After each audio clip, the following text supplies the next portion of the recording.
Baik, bismillahirrahmanirrahim. Assalamualaikum warahmatullahi wabarakatuh. Alhamdulillah, assalatu wassalamu ala rasulillah, amma ba'du. Selamat malam Bapak-Bapak sekalian, Bapak-Bapak, Ibu-ibu, dan teman-teman sekalian. Alhamdulillah kita dapat berjumpa lagi di Majelis Bentala Syuhada dalam edisi Bincang Kurikulum yang akan disampaikan oleh Mas Ayub gitu ya. Kali ini kita akan membahas bersama ulumul Quran dan hadis begitu. Nah, di edisi Bincang Kurikulum ini, selain kami memaparkan apa yang nanti akan dipelajari di Bentala, baik sebagai santri mukim ataupun santri kalong begitu. Nah, kami juga nanti di sesi tanya jawab tidak hanya tanya jawab begitu ya, mungkin nanti ada masukan atau teman-teman bisa memberikan kritikan begitu, nanti yang sekiranya baik bisa kami terima dan kami jadikan bahan pertimbangan untuk menjadi kurikulum kami selanjutnya begitu. Baik, iya, Mas Ayub sudah hadir dan sudah siap. Nanti mungkin yang saya penasaran juga kenapa ini Mas, ulumul Quran dan hadis gitu, tapi kita perujukannya bahasa Inggris gitu. Nah, nanti mungkin bisa dijelasin juga Mas ya. Baik, silakan kepada Mas Ayub. Waktu dan tempat kami persilakan. Bismillahirrahmanirrahim. Assalamualaikum warahmatullahi wabarakatuh. Alhamdulillahirrahmanirrahim. Alhamdulillahirrahmanirrahim. Assalatu wassalamu ala rasulil karim wa ala alihi wa sahbihi ajma'in amma ba'd. Jadi di pertama-tama marilah kita bersyukur kepada Allah Subhanahu wa taala karena dipertemukan di sini, terutama kami dari Bentala yang sangat bersyukur dengan kehadiran teman-teman di Zoom atau mungkin ada juga di Syuhada. Kemudian salam dan salawat kepada junjungan Nabi Muhammad SAW yang telah menjadi suri teladan kita dan akan terus menjadi suri teladan kita dalam kehidupan ini. Ya, langsung saja. Jadi saya di sini ditugaskan untuk menyampaikan tentang materi kajian untuk ulumul Quran dan ulumul hadis sebenarnya di Bentala gitu ya, di Pembina. Nah, tapi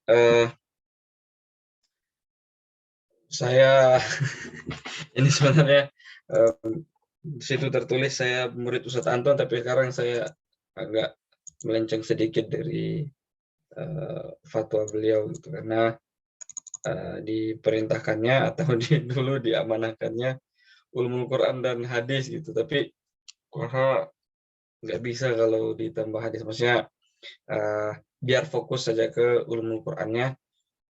Hadis nanti itu tentu saja akan mengikut. Kemudian yang berikutnya adalah bahwa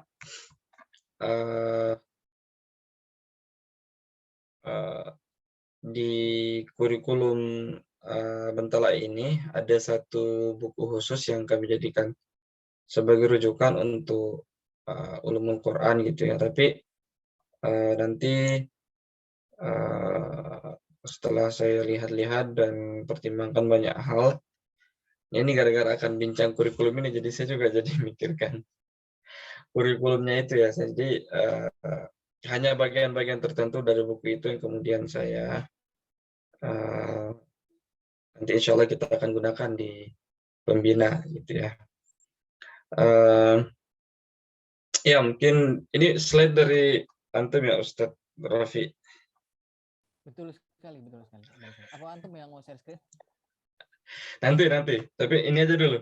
Oh iya, siap. Karena tadi saya sekalian bikin RPS soalnya.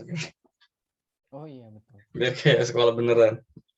Emang dari dulu Pembina sekolah bohongan, Mas. Lanjut, Mas, bercanda mulu, Mas. Sekolah partikulir. Iya, slide berikutnya mungkin, Ustadz Rafi.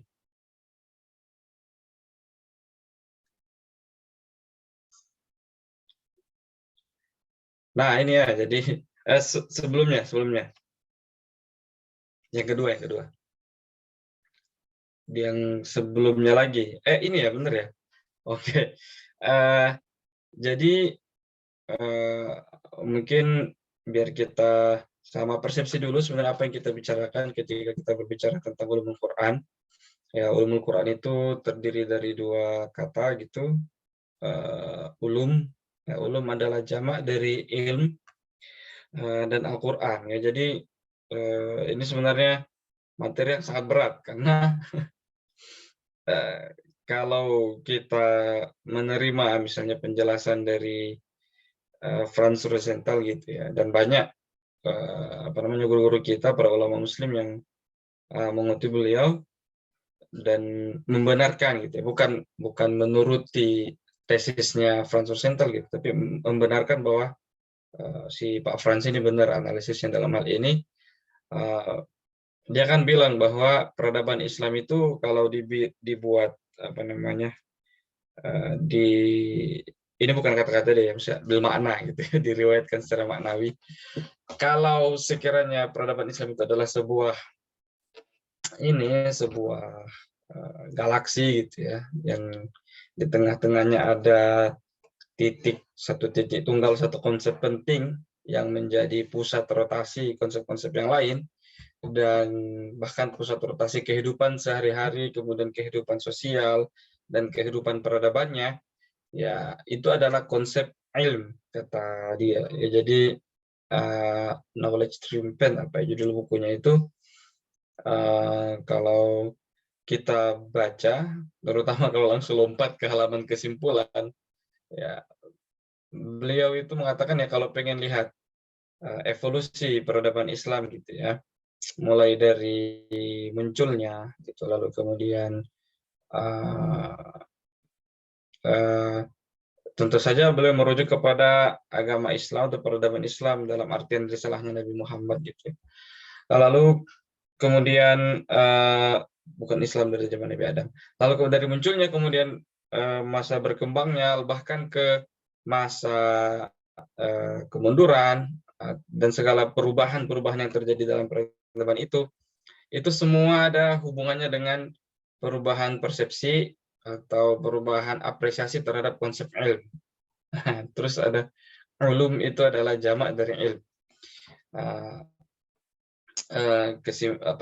Definisinya sangat banyak sekali ya, tapi definisi sederhana misalnya adalah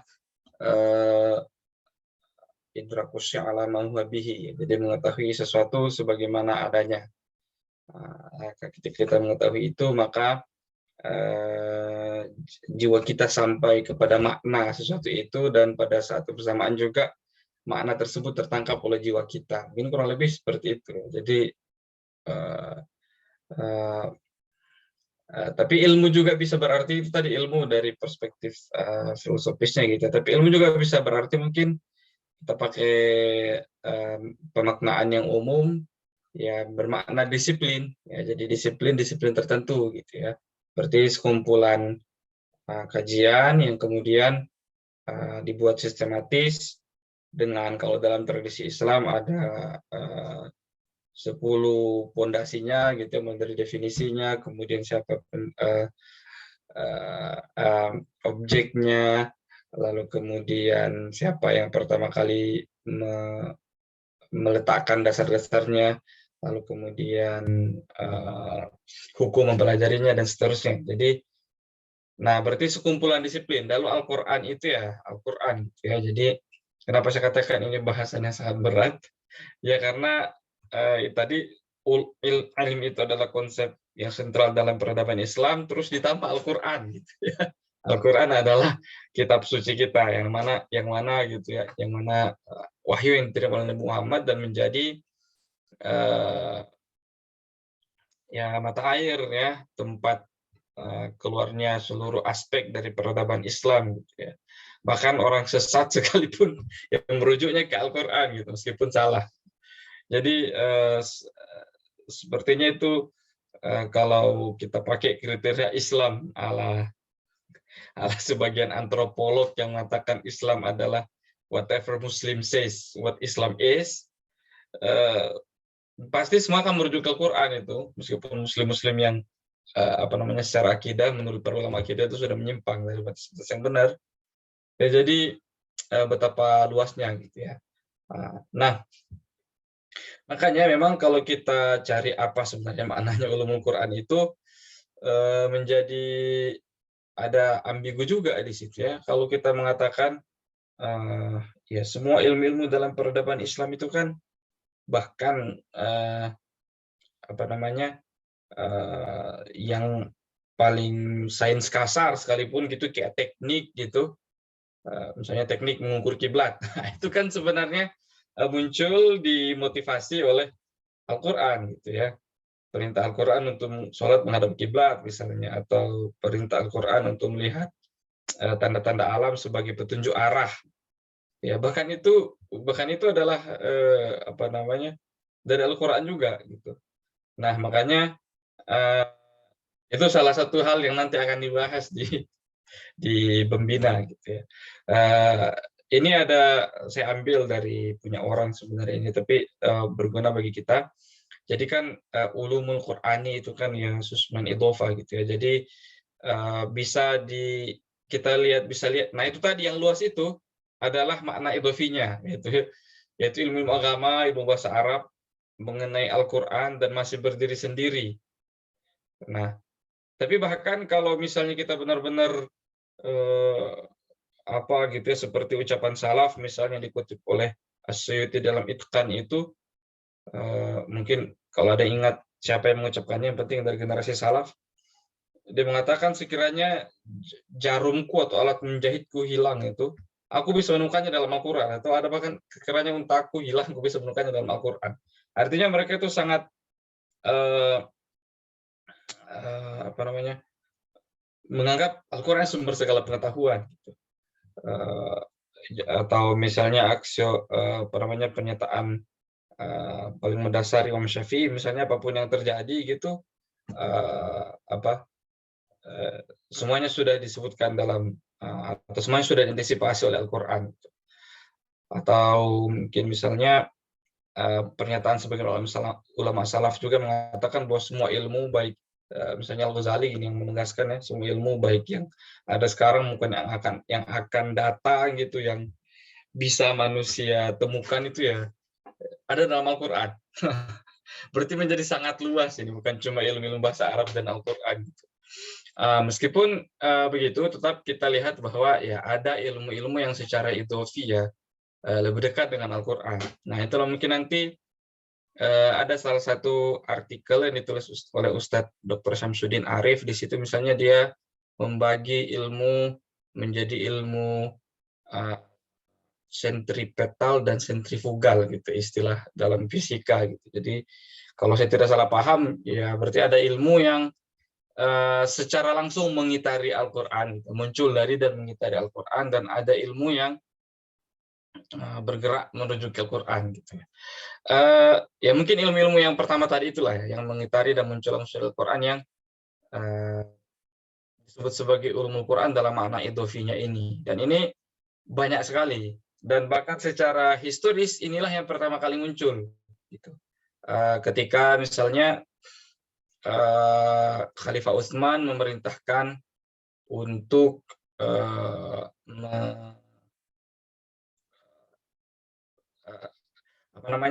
bahkan di zaman kerasulan pun ya ilmu-ilmu seputar ini sudah muncul gitu ya. Tapi kalau kita ingin ke perkembangan berikutnya, ketika Khalifah Utsman memerintahkan untuk melakukan penulisan mushaf, lalu kemudian menjadi mushaf imam, ya di situ ada mengatakan itulah pertama kali muncul ilmu Al-Quran, karena pertama di situ ada ilmu rasam, penulisan Al-Quran, kemudian qiraah, dan kemudian nanti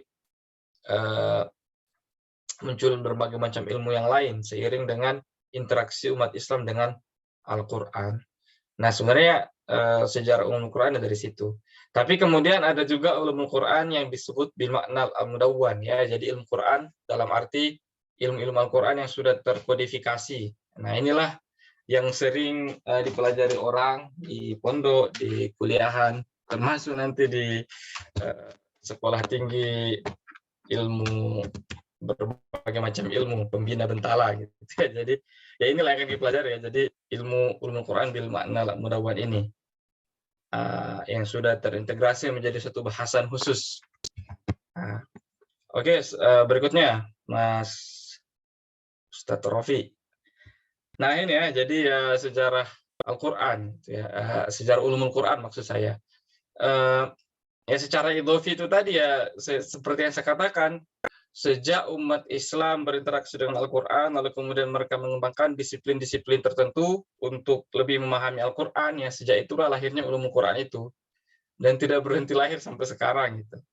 Dan tidak akan mungkin dibahas semuanya dalam ulumul Quran dalam artian mudawwan yang sudah dikodifikasi, dibuat sistematis, punya topik-topik yang definitif. Nah, ini keterangan dari Syekh Subhi Soleh gitu di kitabnya, di bukunya itu ketika membahas ulumul Quran ya. Jadi kalau kita lihat siapa yang pertama kali menggunakan istilah ulumul Quran, ya itu seorang ulama abad ke-43 gitu ya, yaitu Ibnu Marzuban gitu ya. Dia punya kitab namanya Al-Hawi fi Ulumil Quran. Jadi di situ sudah menggunakan kata ulumul Quran. Dan seterusnya lalu kemudian kodifikasi paling penting yang dialami oleh ulumul Quran adalah ketika Imam As-Suyuti menulis Al-Itqan fi Ulumil Quran. Kalau kita cermati muqaddimah Imam As-Suyuti di kitab tersebut, ya beliau mengatakan, ya aneh para ulama ini ya dalam tanda kutip. Justru ilmu-ilmu Al-Quran inilah yang paling akhir mereka tadwin, ya mereka mereka kumpulkan menjadi sebuah disiplin yang definitif, yang mudawwan itu. Sedangkan ilmu yang lain sudah lebih duluan. Nah, gitu. Terus dia mengatakan ya guru saya, nah gurunya As-Suyuti itu Imam Al-Kafiji itu katanya mencoba melakukan tadwin itu, tapi kemudian As-Suyuti tidak puas karena memang sangat tipis kitab gurunya itu. Meskipun gurunya itu seorang ulama yang sangat hebat juga ya, gurunya As-Suyuti gitu. Lalu kemudian yang paling penting juga dari As-Suyuti adalah beliau membantu ulama setelahnya untuk menemukan kembali beberapa kitab ulumul Quran yang hampir terlupakan. Ini tentu saja maksudnya di kalangan sarjana secara umum. Ya, tetap ada ulama-ulama yang mengetahui keberadaan kitab-kitab itu. Salah satunya adalah kitabnya Az-Zarkashi, Badruddin Az-Zarkashi itu, ya, Al-Burhan fi Ulumul Quran. Lalu kemudian kitabnya Jalaluddin Al-Bulqini gitu ya, saudara dari guru Imam Suyuti. Kitab-kitab itu awalnya tidak begitu menarik perhatian ya, kalau setidaknya menurut sejarawan yang saya baca gitu. Sampai kemudian Imam As-Suyuti gitu dengan nama besarnya, lalu kemudian Al-Itqan menjadi sangat populer. Beliau menuliskannya di mukaddimahnya, barulah kitab-kitab itu ditelusuri, termasuk kitab tipis yang disebutkan dikarang oleh gurunya itu awalnya kalau kita baca sejarah ulumul Quran versi Subhi Soleh, seorang ulama modern, saya tidak tahu itu ditulis tahun kapan, tapi sudah zaman modern, sudah abad 20. Beliau juga belum menemukan kitabnya Imam Al-Kafiji yang disebut As-Suyuti itu, baru belakangan ada yang nyetak gitu kitab itu. Ya jadi melalui sejarah yang panjang lah ulumul Quran ini ya. Jadi memang agak ya menarik juga ya. Jadi ternyata termasuk ilmu-ilmu dalam disiplin Islam yang proses kodifikasinya itu agak akhir gitu. Setidaknya kalau kita merujuk kepada ulama-ulama seperti As-Suyuti. Nah, padahal dia tentang Al-Quran. Nah, itu sebenarnya karena kalau kata guru As-Suyuti sendiri, yaitu karena para ulama sebelum-sebelumnya itu sudah merasa cukup dengan ilmu Al-Quran yang berdiri sendiri. Ya. Jadi ada ilmu majazul Quran sendiri, ilmu nasikh wal mansukh sendiri, asbabun nuzul sendiri, tanpa perlu dibuat menjadi satu ilmu khusus yang bernama Ulumul Quran. Nah, kata guru Suyuti seperti itu.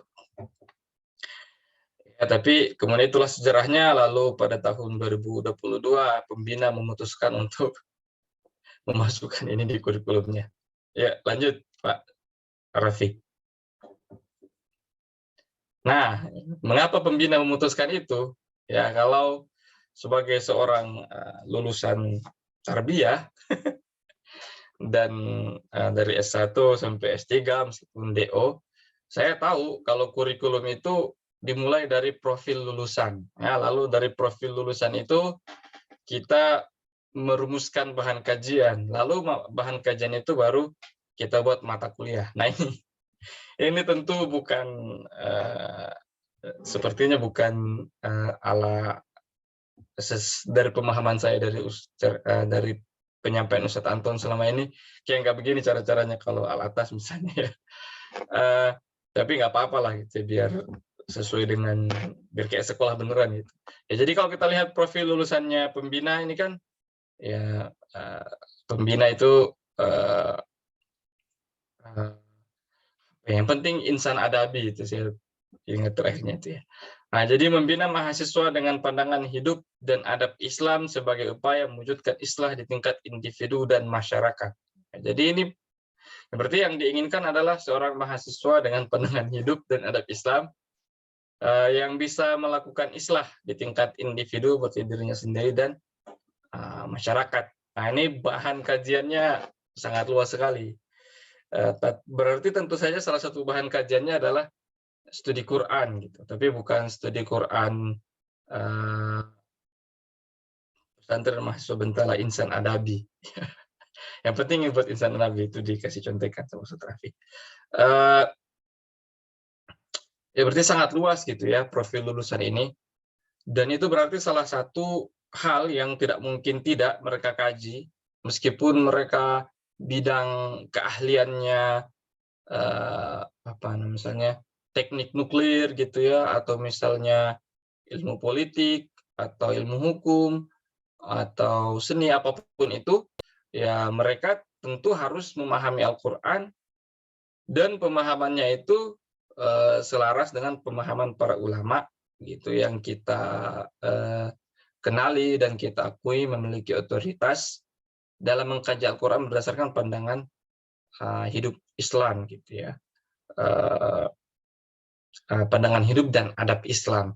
Nah, makanya itu ini saya ingin share Ustadz Rafiq. Dibolehkan tidak ini ya? Boleh dong Mas. Oke. Cohos. Ya. Nah ini dia. Sebenarnya pada awalnya kita dulu sempat berbicara bahwa buku yang menjadi rujukan utama pembina dalam kajian Ulumul Quran ini adalah buku The Story of the Quran karya Ingrid Mattson gitu, Ustazah Ingrid Mattson. Lalu yang hadis itu History and Methodology of Hadith gitu ya. Of Hadith Studies kalau tidak salah seperti itu judulnya, di karangan Syekh Mustafa Al-Azami gitu ya. Nah, tapi kemudian saya lihat tulisannya Pak Bu Ingrid Mattson itu agak susah juga kalau kita menyarikannya gitu ya. Dan saya paham maksud penggunaan buku-buku bahasa Inggris itu kan supaya literaturnya update gitu ya. Biar karena itu tadi yang melakukan islah. Nah, salah satunya kan islah keilmuan. Meskipun kita tidak membayangkan santri Bentala itu kemudian menjadi pakar Al-Quran yang mampu membantah misalnya pandangan-pandangan yang tidak benar soal Al-Quran, tapi setidaknya mereka tahu ketika orang mengatakan ulumul Quran, apa ulumul Quran itu. Lalu mereka juga ada wawasan seputar kesarjanaan Al-Quran, baik yang dilakukan oleh sarjana Muslim maupun dilakukan di Barat ya, terkini gitu ya. Dan buku Ingrid Mattson pada masanya lumayan bagus merangkum hal itu ya pada masanya. Itu sudah tidak terlalu masanya gitu. Sudah ada beberapa perkembangan penting setelah buku itu terbit dan diterjemahkan ke Indonesia sebenarnya. Jadi Ulumul Quran zaman kita, kalau tidak salah judul terjemahannya. Ya benar, Ulumul Quran zaman kita, terjemahkan oleh Mizan. Makanya saya pikir, wah ini harus diupdate literaturnya. Tapi tujuan awal untuk mahasiswa memperkaya literaturnya dengan literatur bahasa Inggris dan mencoba gitu ya, kalau ada yang mungkin berlatar santri bisa bahasa Arab, ya mencoba membaca teks bahasa Arab. Nah biasanya santri pembina itu kami titipkan di beberapa ustadz yang kami anggap yang kami kenali dan akui gitu ya, sebagai orang yang mampu mungkin membimbing mereka untuk belajar membaca teks-teks Arab gitu ya. Seperti dikatakan sama Ustadz Qoim gitu. Kemarin ya, salah satu tujuannya kenapa kok berdasarkan kitab itu biar belajar mengaplikasikan ilmu membaca teks bahasa Arab ya, yang nanti akan mereka pelajari. Meskipun pasti terbata-bata lah, nggak sama kalau santri beneran gitu. Tapi ya namanya saja karena namanya santri ya tetap harus berusaha. Ya santri mental ya santri beneran juga. Maksud saya yang benar-benar dari kecil secara sistematis punya waktu banyak dan luang untuk mempelajari itu. Santri mental kan tidak selamanya punya privilege tersebut, tapi tetap berusaha gitu ya untuk memperkaya dirinya, termasuk dengan pemahaman teks bahasa Arab. Dan kalau bagi saya pribadi, amanah bagi saya adalah memperbaiki reading bahasa Inggris. Nah, makanya tentu saja harus ada teks-teks bahasa Inggris. Nah, makanya ini metode pembelajarannya itu seperti ini ya. Jadi membaca teks bersama-sama gitu dan mendiskusikannya ya, meskipun kebanyakan kadang-kadang satu arah, tapi diharapkan ya tidak cuma saya yang berbicara gitu. Kenapa? Karena mahasiswa juga akan diberikan teksnya sendiri. Nah, itulah kenapa bukan cuma bahasa Arab atau Inggris, tapi yang bahasa Indonesia juga. Yang penting membantu diskusi kita nanti jalan gitu ya, sehingga tidak ngeblank ketika sampai di kelas. Dan kalau kita menemukan hal yang sulit dipahami, bertanya kepada ahlinya ya, fasalu ahla dzikri untuk melakukan dosen dan mahasiswanya bareng-bareng pergi nanya. Nah, adapun topik bahasan selama perkuliahan ini, perkuliahan di pembina itu kurang lebih 24 kali pertemuan. Nah, ini sudah saya bikin rancangannya, ada topiknya, kemudian deskripsi topik itu membahas apa, dan kitab rujukannya. Nah, ini saya coba sampaikan kepada teman-teman. Mungkin ada yang, nah karena tadi seperti sudah disampaikan oleh Ustaz Raffi gitu ya, bahwa ya diharapkan ada masukan gitu. Nah, masukan ini ya bisa dari topik, bisa dari rujukan, dan mana saja lah gitu ya. Termasuk mungkin kita, saya dan teman-teman nanti santri pembina sowan ke siapa gitu dalam bidang ini misalnya. Yang aksesibel itu cukup ahli tapi juga masih punya waktu untuk berbicara dengan orang-orang kroco seperti kita.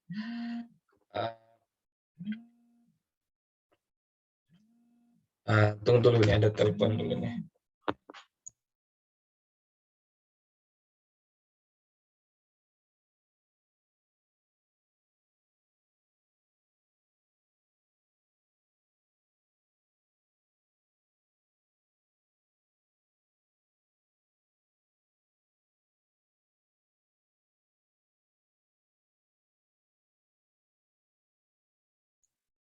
Ya, maaf tadi ya, soalnya yang nelpon orang tua. Ya, topik pertama adalah Al-Quran sebagai wahyu. Nah, kenapa itu?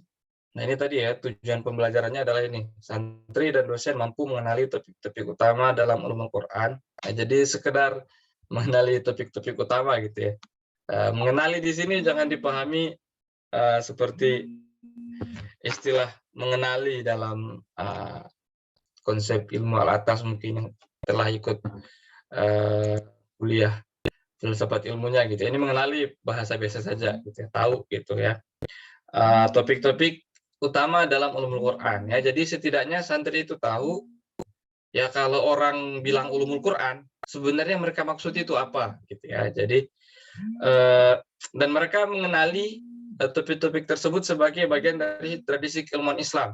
Ya, jadi lahirnya dari peradaban Islam yang memancar dari pandangan dunia Islam tentang Al-Quran, ya, yang muncul dan bekerja di dalam bingkai pandangan dunia Islam, gitu ya. Otomatis berarti merujuknya ke ulama. Lalu kemudian dan mengetahui tempat mereka ya santri dan dosen itu di hadapan Al-Quran dan tradisi tersebut. Nah makanya topik pertama adalah Al-Quran sebagai wahyu. Nah ini isinya adalah membahas hakikat Al-Quran sebagai wahyu dan konsep wahyu dalam Islam serta konsekuensinya bagi cara umat Islam mengkaji Al-Quran. Ya, jadi karena Al-Quran ini kan dikaji banyak orang gitu ya, tapi ada yang khas dari cara orang Islam sendiri mengkaji Al-Quran, yaitu bahwa pengakuannya yang tidak bisa ditawar bahwa Al-Quran itu wahyu, dan fakta bahwa Al-Quran itu adalah wahyu punya konsekuensi metodologis, punya konsekuensi terhadap asumsi-asumsi yang kita gunakan ketika mengkaji Al-Quran, gitu ya.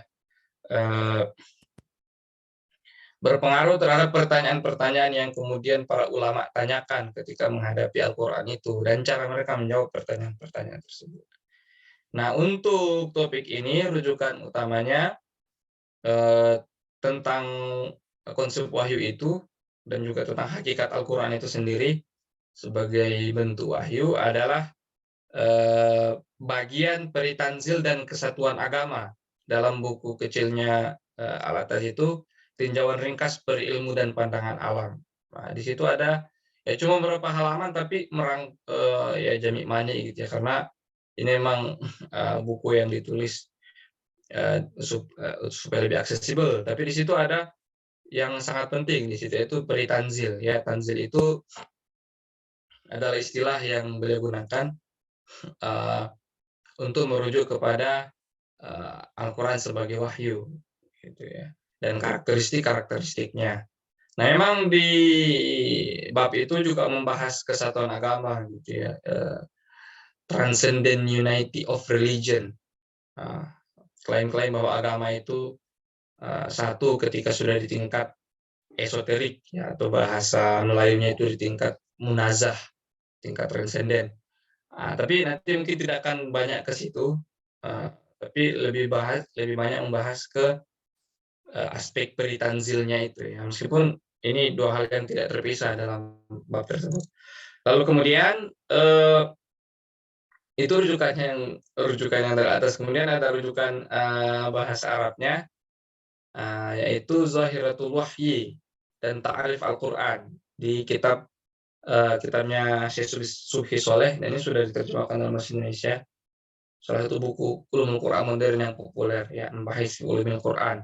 Tapi salah satu yang bagus dari buku karya Pak Ustadz Subhi Soleh ini adalah pakai aswah gitu ya, Subhi Soleh gitu ya. Itu karena beliau membahas konsep wahyu ini dalam konteks ulumul Quran ya. Dan menggambarkanlah pandangan kita orang Islam tentang apa itu wahyu. Lalu bagian komparatifnya dengan pandangan di luar Islam atau teori-teori modern seputar Al-Quran, gitu ya, yang bukan muncul dari umat Islam atau orang Islam yang berangkat dari asumsi metodologis yang tidak memandang Al-Quran sebagai wahyu. Ada tulisan singkat. Ya, ini semua artikel singkat saja ini. Dan nanti dibagi kepada santri, dan sedangkan pengajarnya membaca keseluruhannya. Di situ ada The Quran, Orientalism, and the Encyclopedia of the Quran. Ya, jadi Encyclopedia of the Quran ini apa namanya? Nama ensiklopedia gitu yang dikarang oleh beberapa sarjana barat gitu. Lalu itu direview oleh Muzaffar Iqbal, dan di situ dia banyak membahas soal perbedaan sikap orang Islam terhadap Al-Quran yang berdasarkan wahyu dan sikap yang tidak berdasarkan wahyu. Lalu kemudian ada Islamic View of the Quran karangan Azami. Ini adalah salah satu makalah dalam buku The Study Quran. Ya. The Study Quran itu adalah buku yang ditulis di bawah supervisinya Syed Hussein Nasr, dan di dalamnya banyak artikel dengan berbagai macam pendekatan. Ada satu artikel yang sangat bagus dari mendiang MM Al-Azami gitu ya, Islamic View of the Quran. Kemudian topik berikutnya, lafaz dan makna Al-Quran dalam sejarah. Nah, setelah kita ketahui Al-Quran itu adalah wahyu gitu, lalu Al-Quran tentu saja kan menyejarah gitu ya, istilah biasanya orang-orang itu ya. Jadi bagian dari sejarah. Nah, apakah dia menyejarah itu kemudian dia mengalami evolusi seperti segala sesuatu yang merupakan bagian dari sejarah gitu ya. Nah, ini perlu juga kita bahas gitu ya. Di sini yang kita bahas adalah preservasi atau ya penjagaan Al-Quran dari segi lafaz dan maknanya, karena definisi Al-Quran yang umum kan adalah ada kalam Allah yang turun kepada Muhammad gitu ya, lafaz dan makna, gitu ya, lafaz dan maknan. Nah, ini benar nggak lafaz Al-Quran itu masih sampai kepada kita apa adanya, dan benar nggak maknanya itu nggak hilang dalam sejarahnya yang sudah lebih dari 1000 tahun. Nah, ini kita bahas di sini ya. Jadi lafaz secara umum itu dijaga dalam rasam Utsmani dan sistem qiraah. Gitu ya. Jadi tulisannya seperti apa itu dalam rasam Utsmani, sedangkan cara membacanya ada dalam qiraah gitu ya. Nah, ini adalah ada kajian yang cukup intens di kalangan sarjana barat gitu ya. Namun temuan-temuan fisik menunjukkan bahwa memang Al-Quran berasal dari abad pertama Hijriah. Sekarang temuan-temuan fisik, maksudnya manuskrip Al-Quran itu ya orang sudah sadar ternyata betulan berasal dari masa yang sangat mungkin ya memang benar-benar berasal dari Nabi Muhammad SAW. Nah, itu sangat mungkin, itu bahasa sejarawan. Kalau kita bahasa Muslim tentu dari Nabi Muhammad. Namun kemudian yang muncul adalah varian Al-Quran. Ya, intinya mengatakan bahwa Al-Quran itu mengalami perubahan gitu dalam sejarahnya. Lafaz Al-Quran itu mengalami perubahan dalam sejarahnya. Nah, di sini kita merujuk kepada kajiannya Dr. Ali Atai ya, dari kalangan Muslim. Beliau ini sangat bagus kajiannya gitu, karena beliau mereview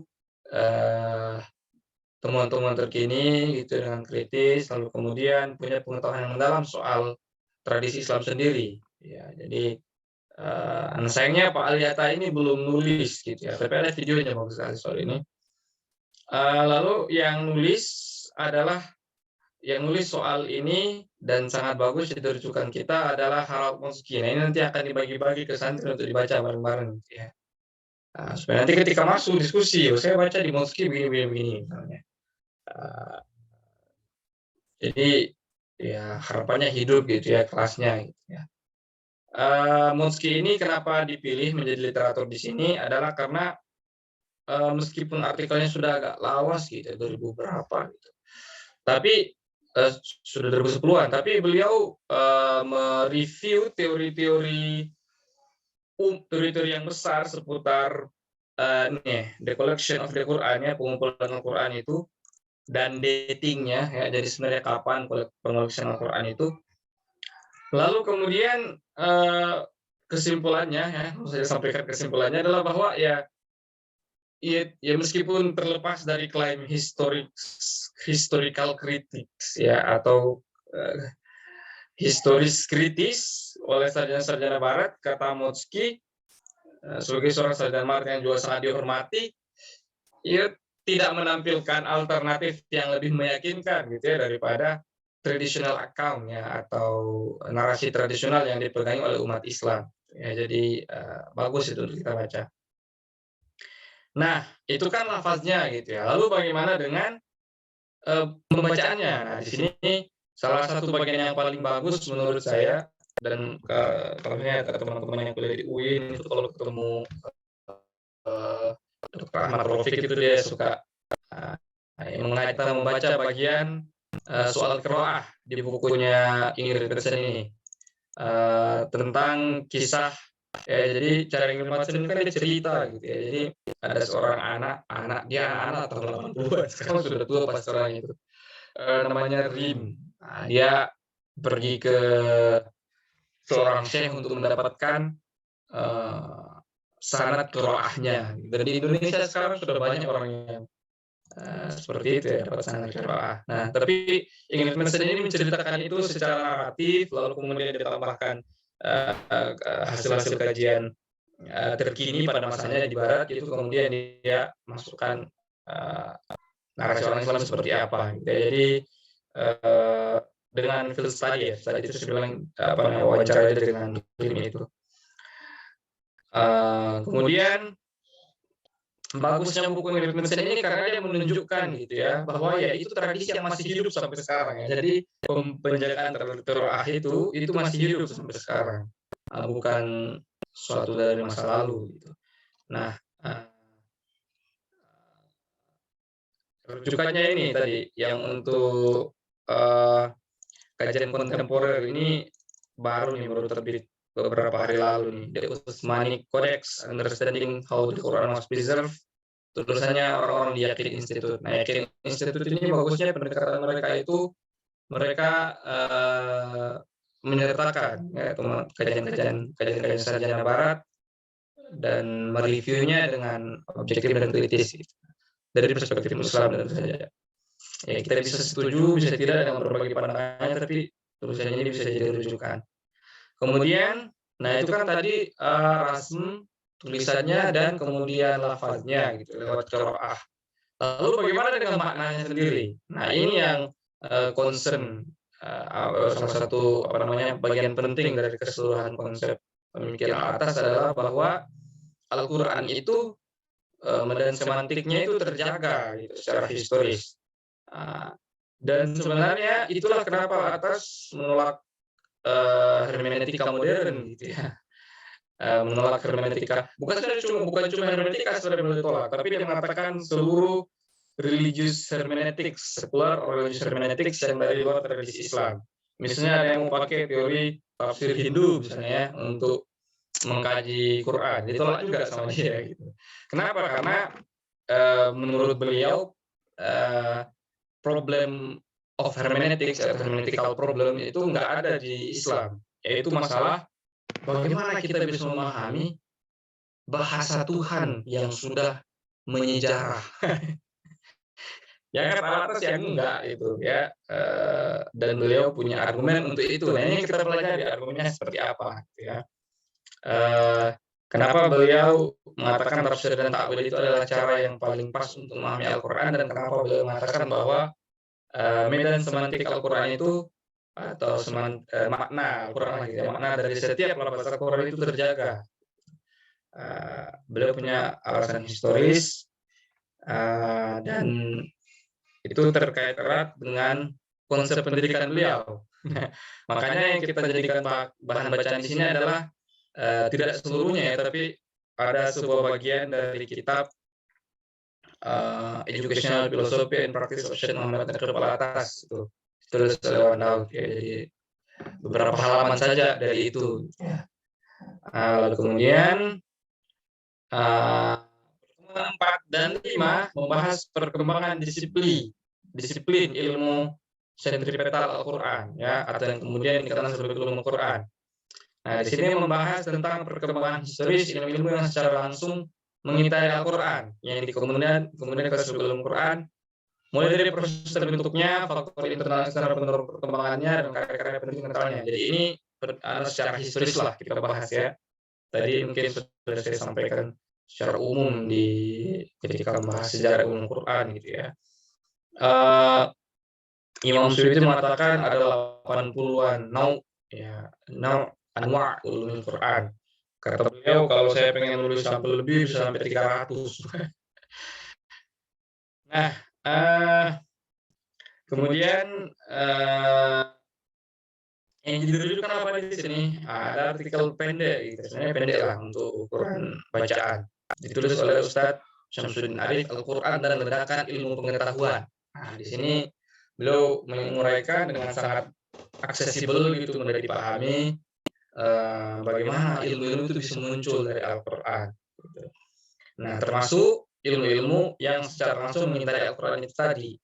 Lalu kemudian bagian tertentu juga dari kita membahas ulumul Quran yang judulnya Lamhah Tarikhiyah an Ulumil Quran.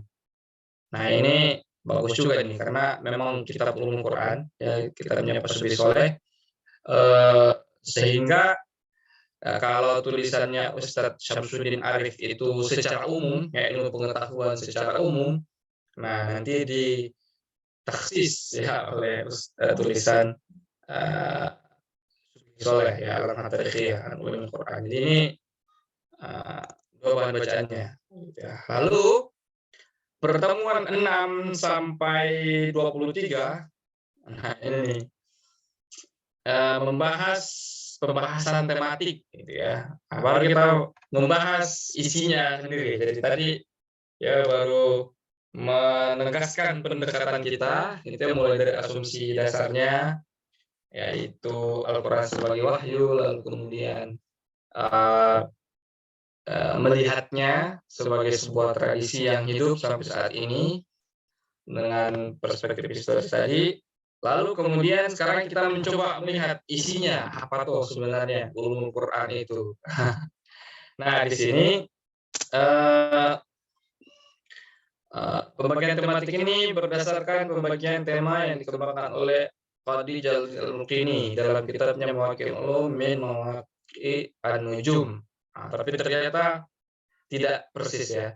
Tapi ini secara umum beliau masih pembagian tema yang sangat bagus. Dan ini saya juga nggak lihat bukunya langsung ya, cuma baca di Muqaddimah Itqan gitu ya. Jadi ternyata tema-tema Al-Quran itu, tema-tema ulumul Quran itu ada mawatin nuzul, tempat-tempat turunnya Al-Quran, kemudian sanad tentang transmisi isi Al-Quran, kemudian al-ada bagaimana membacanya, al-faz kajian tentang lafaz-lafaznya, terus al-ma'ani al-muta'allaq bil ahkam, ya ini punya hubungan yang erat dengan ilmu usul fikih, lalu kemudian al-ma'ani al-muta'allaq bil alfaz.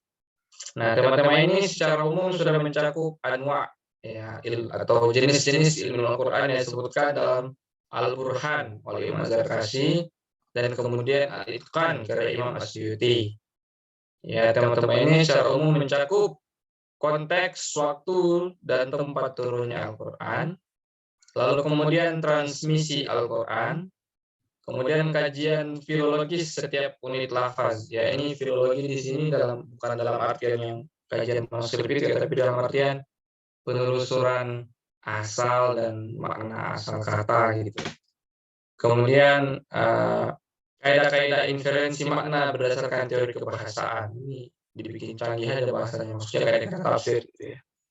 Kemudian ini untuk membahas tema-tema tersebut, rujukan utama kami adalah sebuah kitab yang tipis tapi penuh berkah gitu ya. Namanya Al-Qawaid Al-Asasiyah fi Ulumil Quran. Cukup populer sebenarnya. Karya Sayyid Muhammad bin Alawi Al-Maliki Al-Hasani ya. Karya ini adalah intisari dari kitab Al-Itqan ya. Jadi kalau kita buka buku kecil ini gitu 180 halaman, dari situ Sayyid Muhammad bin Alawi Al-Maliki Al-Hasani itu ngasih sanad dia sampai ke Imam Suyuti. Lalu kemudian beliau menulis sebuah risalah atau buku lah gitu ya. Judulnya Zubdatul Itqan ya, jadi intisari dari kitab Al-Itqan. Lalu kemudian berikutnya dia tulis kitab Al-Qawaid Al-Asasiyah fi Ulumul Quran ini yang merupakan ya versi baru dari kitab Zubdah itu. Dan inilah yang kemudian banyak beredar gitu ya. Nah, keunggulan dari buku ini kenapa menjadi patokan adalah karena ringkas dan mudah dipahami. Ya, meskipun nanti mungkin tetap ada yang itu tadi harus ditanyakan kepada lebih ahli gitu ya. Ia tetap menjaga ciri itqan, yang menampilkan berbagai pendapat di setiap nauk ulumul Quran serta menjelaskan posisi yang rajih menurutnya. Jadi yang saya katakan tadi, karena tujuan pembelajarannya adalah mengenal topik-topiknya dan mengetahui bahwa topik-topik tersebut adalah bagian dari dinamika kesarjangan Islam. Nah, buku ini tuh selalu menjelaskan, misalnya bahas topik apa gitu, misalnya topik Makkiyah dan Madaniyah. Ya beliau masih tahu, misalnya ada beberapa pendapat soal Makkiyah, 1, 2, 3. Jadi meskipun ringkas, kita dapat gambaran gitu ya. Santri-santri insya Allah nanti bakal dapat gambaran. Oh, gini ternyata perdebatan di kalangan ulama seputar ini. Nah, bagusnya kita tidak dibiarkan memutuskan sendiri mana yang jadi pegangan. Beliau kemudian ngasih tarjihnya gitu ya. Al-Asah inilah yang paling benar misalnya. Maka secara otomatis rujukannya ini, kajian tematik ini adalah itu tadi Al-Qawaid Al-Asasiyah, lalu buku kaidah tafsir karya Prof. Quraish Shihab, buku kuliah ulumul Quran karya Prof. Yunahar Ilyas, dan berbagai literatur sekunder. Nah, sama aja di bawah. Berbagai literatur lah maksudnya. Termasuk nanti adalah literatur berbahasa Inggris tentang tema-tema ini. Ya, saya biasanya lebih suka yang dari jurnal, karena jurnal itu sifatnya biasanya spesifik. Nah, dan memberikan kita gambaran lah itu begitu ya, apa namanya, kajian terkini soal tema-tema ini. Nah, dan yang bahasa Inggris ya, untuk itu tadi karena tetap punya misi membiasakan para santri membaca teks-teks berbahasa Inggris untuk meningkatkan nilai TOEFL dan IELTS mungkin nanti. Nah, ini mungkin yang penting ini. Ya, jadi kitab ini membagi ulumul Quran menjadi 50 tema, 51 atau 50 gitu, 50-an. Setiap pertemuan akan didiskusikan 3 tema, sehingga dalam 18 pertemuan, nah 18 pertemuan ini kan berarti pertemuan selanjutnya setelah pertemuan 1 sampai 6, 1 sampai 5 gitu ya. Nah, bisa selesai rencananya begitu, ya namanya ada rencana gitu ya. Rencana pembelajaran ya. Baru di bawah ini sudah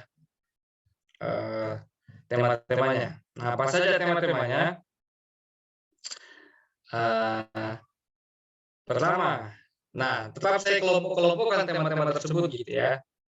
Kelompok tema pertama adalah seputar nuzulnya Al-Quran ya, seputar proses bawah Al-Quran gitu ya, konteksnya gitu ya. Di situ ada tema Makki dan Madani, ya, mana ayat Makki, mana Madaniyah. Kemudian Al-Hadari was Safari, mana ayat Al-Quran yang turun dalam waktu Nabi Muhammad SAW melakukan safar, dan mana yang turun ketika Nabi Muhammad sedang mukim. Ya. Kemudian awal manazal,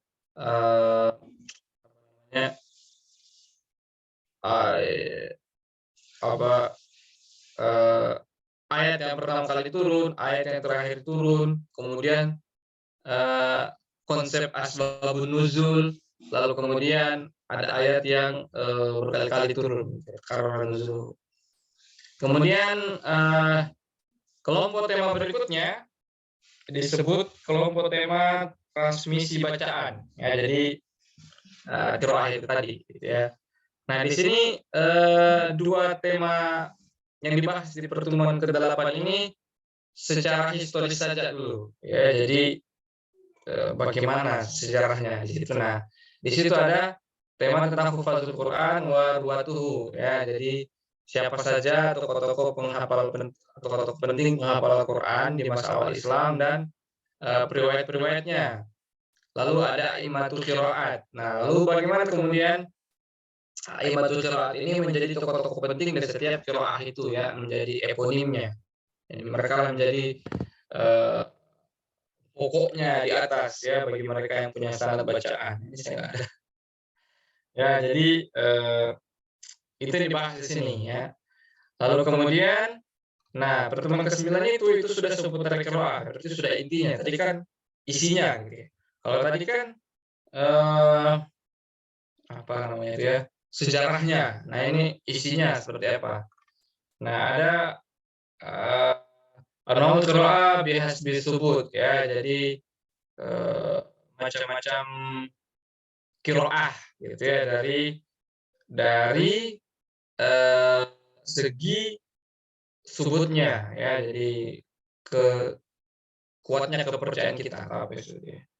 Tetapnya gitu ya sampainya kepada kita. Karena ada qiraah yang syadz gitu ya, ada qiraah yang lemah, ada qiraah yang utama. Nah, itu. Kemudian kaifiyatul qiraah ya, pokoknya tentang qiraah lain ya. Lalu kemudian ke-10 seputar adab tilawah dari lafaz-lafaz gharib. Lafaz gharib atau gharib itu adalah lafaz-lafaz yang gampangnya itu bahkan para pembaca awal Al-Quran gitu, para sahabat Nabi itu ya sempatlah gitu ya saling bertanya-tanya gitu. Ini maksudnya apa? Mungkin karena itu bukan logat mereka gitu atau faktor pengetahuan. Jadi ulama kemudian mengkompilasi gitu ya lafaz-lafaz yang dianggap gharib dalam Al-Quran itu. Dan kemudian menjadi bagian dari ulumul Quran. Termasuk diskusi seputar apakah ada kosakata Al-Quran yang bukan bahasa Arab, nah, yang terarabkan. Mungkin ini salah satu kajian favoritnya sarjana barat juga nih. Mereka suka menggunakan pendekatan filologis lah mungkin istilahnya ya. Jadi misalnya ya yang paling ekstrim adalah yang mengatakan Al-Quran itu nggak bisa dipahami kalau kita membacanya sebagai bahasa Arab. Ya, kita harus membacanya sebagai bahasa Syriak kuno gitu ya, supaya bisa dapat makna yang lebih masuk akal. Nah, itu paling inilah ya, klaim yang paling ekstrim lah. Lalu Christopher Luxemburg kalau tidak salah nama penanya orang itu. Lalu kemudian ada juga yang sekedar mengkaji misalnya kata iblis itu sebenarnya dari bahasa mana gitu. Biasanya dari bahasa-bahasa yang disebut sebagai late antiquity Near Eastern languages ya, jadi bahasa-bahasa di Timur Dekat pada masa akhir abad antiquity gitu ya. Jadi karena itulah masa turunnya Al-Quran ya, bahasa-bahasa apa ya, bahasa Syria, kadang-kadang bahasa Abisinia, bahasa Afrika gitu. Nah, ternyata di ulama kita juga sudah mengkompilasikan hal itu. Mereka sudah berdebat soal itu. Bahkan Imam Suyuti punya, kalau tidak salah ya, punya buku soal ini juga.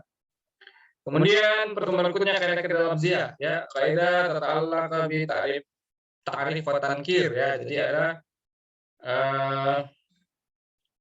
nah bagian-bagian ini tuh buku Prof. Syihab akan sangat membantu kita memahaminya. Kaidah-kaidah yang terkait dengan ma'rifah dan nakirah gitu ya dalam bahasa Arab dalam Al-Quran gitu ya. Salah satu yang populer misalnya inna ma'al usri yusra.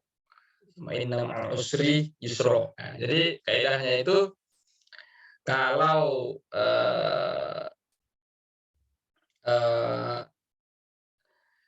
sesuatu itu disebut ya dalam keadaan ma'rifah dua kali berarti hal yang sama ya. Kalau disebut sebagai nakirah itu berarti hal yang berbeda.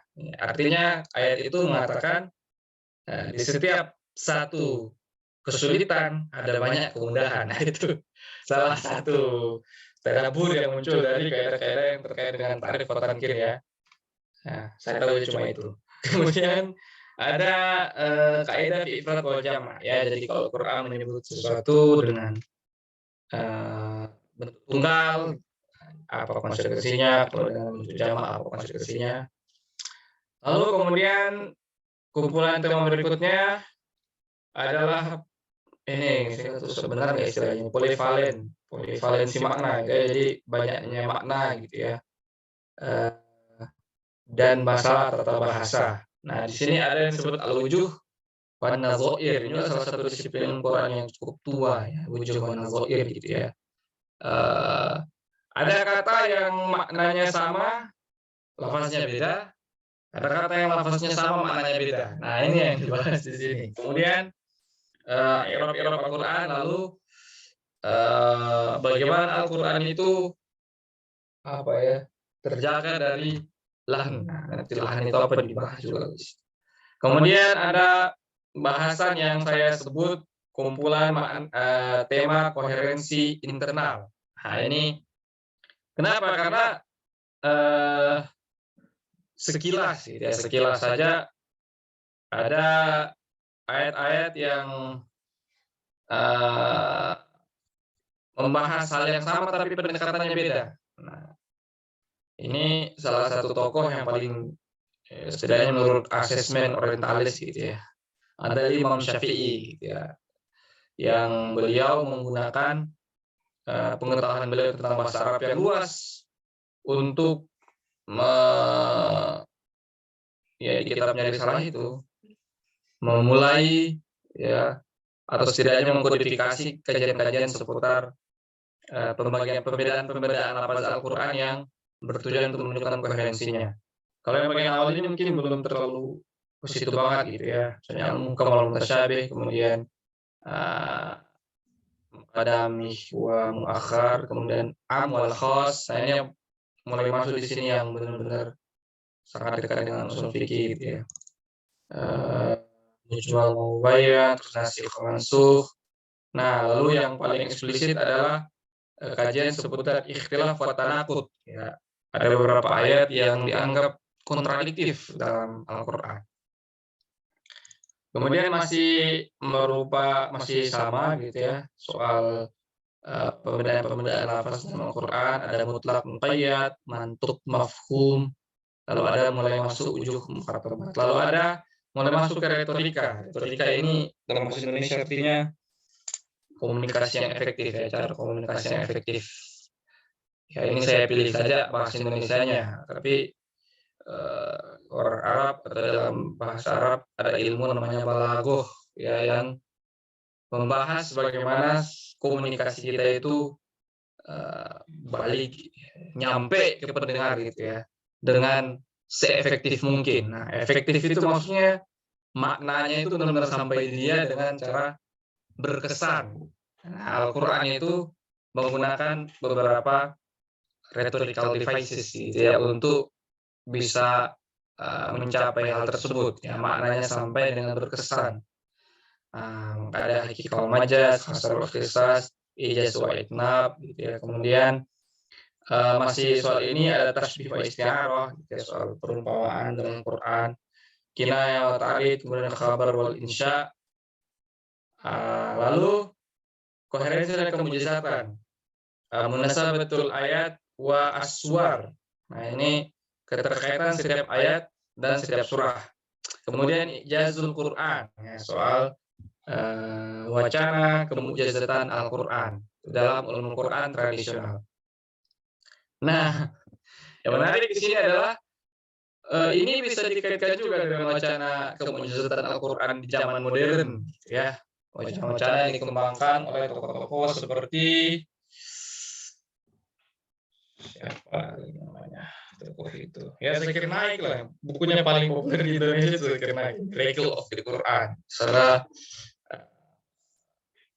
siapa itu ya, kok saya lupa. Tapi salah satu tokoh modern misalnya yang dikaitkan juga dengan ini adalah Tantawi Jauhari ya, Scientific Miracle of the Quran, bahwa Al-Quran itu salah satu dimensi kemujizatannya adalah ia mengandung sains dalam artian pengetahuan-pengetahuan sains alam gitu. Nah, banyak orang yang mengusung wacana ini di zaman modern, mereka itu banyak mengutip Imam Asyuti dalam kitab Al-Itqan yang mengatakan ya di situ Asyuti juga mengutip banyak perkataan banyak ulama, maka seluruh ilmu itu adalah Al-Quran dan orang bisa menginferensi bahkan ilmu teknik dan ilmu kealaman pun dari Al-Quran atau ilmu kealaman ditemukan bisa dikembalikan ke Al-Quran. Itulah. Nah, bab inilah yang menjadi inspirasi mereka atau sekiranya mereka mengambil pembenaran lah mungkin ya dari situ. Ulumul al-mustanbata min Al-Quran, ilmu-ilmu yang diambil dari Al-Quran. Nah, ini kalau di kitab Qawaid Asasiyah ini ya tidak berpanjang lebar sekali soal itu. Tapi kalau di Al-Itqan itu banyak sekali kutipan-kutipan ulama salaf dan ulama khalaf, ulama semasa Suyuti dan masa sebelumnya yang menegaskan hal itu gitu ya. Bahkan ada kutipan, salah satu kutipan misalnya yang ini kenapa saya banyak bahas ini karena beberapa waktu di UIN ngajarin masalah ini. Ada misalnya kutipan yang mirip-mirip sama cara berpikir beberapa orang zaman modern ini. Misalnya mengatakan, oh dalam Al-Quran ada ayat yang mengkonfirmasi teori atau sesuai atau bahkan memprediksi teori temuan bahwa ada dua laut, gitu ya, marjal bahrani al-taqiyan, bainahuma barzakhun la yabghiyan. Itu dua laut yang tidak bisa tercampur atau bahkan Big Bang gitu ya dan seterusnya. Padahal Nabi bukan seorang saintis, itu menunjukkan kemujizatan Al-Quran. Beberapa tokoh mengatakan itu argumen yang khas modern. Ternyata di Al-Itqan itu Asyuti mengutip itu seorang tokoh yang mengatakan, seorang ulama mengatakan, ya Nabi Muhammad SAW itu tidak pernah bergaul dengan para hukama. Hukama itu saintis lah zaman dulu, gitu. Orang-orang yang mengetahui ilmu-ilmu awal, ilmu orang Yunani, ilmu orang India, Persia, gitu. Tapi Al-Quran berisi ilmu-ilmu yang sama dengan para ilmu hukama itu menunjukkan bahwa Al-Quran itu mukjizat. Nah ini sama hampir ya, setidaknya menurut saya lah. Kok kedengaran mirip gitu ya dengan klaim-klaim modern seperti itu. Gitu. Nah menariknya adalah di kitab di Qawaid Asasiyah ini dibahasnya memang dekat dengan konsep ijaz. Ya, meskipun konsep ijaz yang klasik itu adalah ijaznya Quran itu ya balaghahnya ya, biasanya aspek kebahasaan yang sangat luar biasa. Kalau zaman modern ini yang mengembangkan itu kayak Ustadz Muhammad Ali Khan, referensinya di sini. Lalu kemudian retorika didaktis Al-Quran, ya, bagaimana Al-Quran berkomunikasi secara efektif sebagai teks yang mendidik. Nah, gitu. Contohnya apa? Menggunakan amsal, perumpamaan-perumpamaan, ya. Dan ini terbukti misalnya, bagaimana cara kita ngajari orang supaya rajin berzakat. Perumpamaan orang yang berzakat itu seperti orang menanam pohon. Kalau setiap pohon itu ada cabang, kalau setiap cabang itu, nah itu malah gampang gitu dipahami ya. Perumpamaan amalnya orang yang ingkar itu seperti tebu di atas batu lalu kemudian tersiram air dan seterusnya. Banyak perumpamaan dalam Quran amsal yang berfungsi mendidik. Nah, itu. Terus ini sama autism ya, bukan autism kayaknya. Ya sumpah dalam Al-Quran. Ya, jadi banyak sekali sumpah ya dalam Quran ya. Wal asr. Nah, itu apa itu? Apa signifikansinya? Lalu retorika logis. Ya, nah ini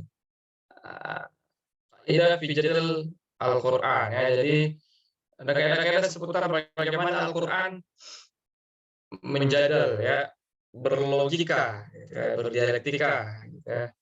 Dialektika saya lihat artinya tadi ternyata memang berarti membangun argumen. Ya.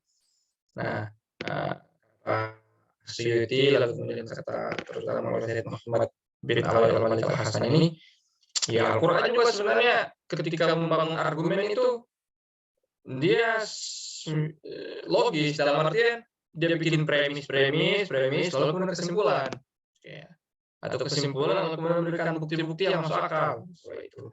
Nah, cuma katanya memang ya tidak sama dengan tidak sedetail seperti dan sistematik dan rumit seperti gayanya para ahli mantik atau para filsuf, gitu. Karena ini Al-Quran yang bacaan sepanjang masa, termasuk orang-orang jahiliyah Arab gitu. Nah, kemudian seputar al-asma wal kunya wal alqab, jadi nama-nama dalam Al-Quran, ya. Tempat ada Abu Lahab, tempat ada Abi Lahab, ya. Kemudian ada tentang Abu Lahab lah, gitu. Terus ada nabi, nama orang, lalu kemudian julukan, misalnya Zulkarnain, itu julukan atau nama. Kemudian Mufradatul Quran, tentang lapat per lapatnya Al-Quran. Nah, di pertemuan akhir sudah mulai masuk memahami Al-Quran, ya, seputar tafsir dan takwil. Ada beberapa tema. Pertama ada al-ayat al-mubhamat, ya, ayat-ayat yang mubham, agak samar, gitu, disangka samar. Kemudian ada tafsir Al-Quran wa ta'wiluhu wa bayanul hajah ilaih, ya. Jadi kenapa kok kita butuh tafsir dan takwil? Kemudian masih seputar tafsir dan takwil, umuhat makhudit tafsir, ya, jadi tafsir. Jadi sumber-sumber utama kita tafsir. Lalu ada pendekatan yang lebih historis, tabaqatul mufassirin, ya. Namanya sejarah biografis, ya, para mufassir. Nah, di kesemua tema-tema ini sampai di akhir, yang menjadi patokan tentu saja adalah buku itu tadi, ya, Qawaid Asasiyah itu. Kemudian dengan karena acaranya adalah semua orang membaca, ya, para siswa atau para santri itu dia baca juga buku-buku minimal, buku kaidah tafsir Prof. Quraish Shihab, terus buku ulum Quran, contohnya kuliah ulum Qurannya Prof. Firman Ilyas almarhum, dan publikasi bahasa Inggris terkait, ya, seperti itu. Cukup kayaknya, ya. Jadi dengan begitu diharapkan, kembali ke sini lagi, ya, santri mampu mengenali topik-topik utama dalam ulumul Quran sebagai bagian dari tradisi umat Islam yang mencari pandangan Islam tentang Al-Quran, dan tempat mereka yaitu santri dan dosen di hadapan Al-Quran dan tradisi tersebut. Ya, tempat kita, ya, pembelajar lah, gitu, ya, yang mengikut, ya. Tentu saja kan kalau dari kita mencoba menekankan kajian Al-Quran berdasarkan worldview Islam, perlu diperkenalkan dengan literatur yang berasal dari kajian yang pendekatannya sekuler, gitu, ya, atau setidaknya agnostik. Agnostik itu ditanya Al-Quran itu bukan, yang nggak tahu. Nah, kenapa? Untuk lebih kontras aja. Oh, begini yang berasal dari pandangan Al-Quran, bahwa Al-Quran itu wahyu, gitu, ya. Muhammad itu maksum, para sahabat itu adil, para tabi'in itu kebanyakan yang para ulama itu sudah mengkompilasi siapa orang yang bisa dipercaya, siapa orang yang tidak dipercaya. Al-Quran sampai kepada kita dengan tawatur, Rasim itu mengikuti riwayat dan seterusnya, gitu, ya. Jadi asumsi metodologi umat Islam itu, ya, hasilnya adalah yang dikompilasi dengan sangat ringkas dan aksesibel oleh Sayyid Muhammad itu tadi, ya, Muhammad bin Alwi al-Maliki. Ya, mungkin demikian, gitu, ya. Saya kembalikan ke Ustadz Rafi. Kelebihan atau waktunya. Masih ada sih. Kalau ada yang mau disampaikan lagi. Sudah. Udah ya? Oh ya. Mungkin bisa di ini, Mas. Di stop dulu, saya screen nyantum. Oh, siap. Baik, alhamdulillah itulah tadi pemaparan dari Mas Aib ya terkait topik bahasan, juga isi pembahasan dan juga referensi-referensi yang akan digunakan di kelas Ulumul Quran di pesantren mahasiswa Bentala Insan Adabi gitu atau disingkat Pembina. Yang insya Allah di dalamnya itu selain materi referensi berbahasa Indonesia juga ada referensi berbahasa Arab dan juga Inggris gitu. Nanti yang bahasa Arab bisa jadi modal gitu ya kalau anak-anak UIN yang mau TOEFL gitu kan, minimal kan 6 kali ya kalau nggak salah ya itu. Iya harus 6 kali dulu kalau nggak lulus kan baru bisa ujian skripsi apa tesis kan gitu. Soalnya ada teman saya yang anak UIN sekarang yang mau ujian tesis tapi belum lulus TOEFL-nya. TOEFL-nya gitu. Jadi saya tahu. Kalau TOEFL silakan daftar ke kelas kami aja. Iya, atau tadi materi-materi yang berbahasa Inggris kan gitu yang bisa meningkatkan skor TOEFL atau IELTS gitu kan. Ya, Selain tentunya jadi ini ya referensi yang kuat gitu dan rujukan yang mumpuni gitu ya untuk membahas hal tersebut. Atau juga minimal untuk menaikkan level CFR gitu ya dari B2 itu benar. Aku jadi bahas ini Mas. Oke, baik teman-teman sekalian. Kalau ada yang mau ditanya atau mau ya apa aja, boleh bertanya, boleh berdiskusi, boleh mengevaluasi kalau boleh. Silakan teman-teman. Nanti sambil nunggu pertanyaan ya, saya juga ada beberapa obrolan dengan Mas Saif. Oh ya, ini bagi yang ingin bertanya bisa via chat dengan format yang sudah saya kirimkan di kolom chat atau bisa raise hand, nanti kami aktifkan mikrofon dan kameranya gitu. Kalau misalnya kurang mendukung sinyalnya, nah itu pakai mikrofon aja nggak apa-apa, nggak usah pakai kamera. Gitu ya. Mari silakan. Jadi pertanyaannya untuk apa gitu kan? Siapa yang bisa gitu? Apa gunanya untuk mendengar kurikulum dipaparkan gitu di jenjang kurikulum ini? Ya tentunya berguna untuk santri ya, baik santri mukim ataupun santri kalong. Nanti santri kalong kan ada yang offline dan online. Jadi mereka santri kalong ini nggak wajib bermukim di asrama, tapi bisa ikut programnya gitu. Yang di Jogja kami sediakan yang offline tentunya dengan terbatas gitu karena tempat kami masih terbatas. Kalau yang online nanti bisa dari seluruh dunia gitu kan. Kan zaman sekarang kan kita bisa Iya, Pak.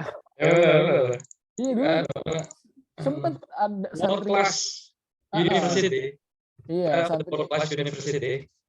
santri kita dulu ada yang dari Belanda gitu. Dari Belanda ikut kelas ini worldview dulu sama Mas Alam ada. Ya itu. Sudah kelas university ya. Maksudnya orang Indonesia yang sekolah di Belanda waktu itu, bukan orang Belanda asli. Ya nggak apa-apa, Ustaz Abdul Somad aja kalau ke Belanda dengar orang Indonesia yang ada di Belanda. Ya itu yang untuk santri kalong, nah begitu. Ataupun juga teman-teman yang punya rencana untuk perintis pesantren mahasiswa yang nanti santrinya dicanangkan adalah mahasiswa. Ini bisa juga sebagai bahan referensi bisa atau perbandingan gitu ya, kalau ada yang bagus atau nanti kira-kira bisa di contoh begitu monggo aja gitu, kita terbuka untuk sharing dan juga berbagi materi begitu ya gitu. Bagi yang di Jogja juga kami terbuka bagi teman-teman yang ingin menulis. Di sini ada beberapa buku gitu, ada beberapa kami menyediakan kami menyebutnya Alatas Corner begitu ya, jadi buku-buku karya Prof. Alatas dan juga murid-muridnya gitu. Walaupun itu cuma satu rak gitu. Cuma di corner aja. Ada risalahnya, ada risalah lagi apa namanya? Ada beasiswanya nggak itu beasiswa? Ada. Ini iya, kita jamin wifi, kopi. Iya, sempat kemarin ada teman saya yang lagi kuliah di S2 di Turki itu, yang lagi di saya lupa ya nama kampusnya apa ya. Di Konya yang penting itu. Mas Usama itu datang kemarin sih waktu Ramadan karena beliau lagi nulis tentang Prof. Atas gitu, etikanya kalau nggak salah. Nah ini nginep di sini karena belum bisa kalau dibawa keluar. Jadi nginep, wifi, semua kita sediakan lah gitu. Dan tentunya masih terbatas untuk yang putra. Oh ya, ini ada yang raise hand ini. Silakan Mbak siapa ini? Ini Bapak apa itu atau Ibu Madarama ya? Silakan. Sudah kami persilahkan untuk unmute.